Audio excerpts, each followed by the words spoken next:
नमस्कार दोस्तों, मैं Santosh Kumar Maurya Venus Gold Farm से। और ये देखिए बर्बरी का छोटा ब्रीडर जो कि लगभग 5 महीना का हो चुका है और ये अभी सेल के लिए तैयार है। किसी भाई को चाहिए तो दिए गए कॉन्टेक्ट नंबर पर संपर्क करें।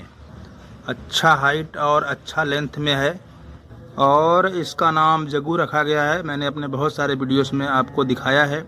तो जग्गू अभी सेल के लिए तैयार है। तो जिस भाई को चाहिए वो हमसे कांटेक्ट करें। वीडियो देखने के लिए धन्यवाद। नए हैं तो सब्सक्राइब करें। नमस्कार।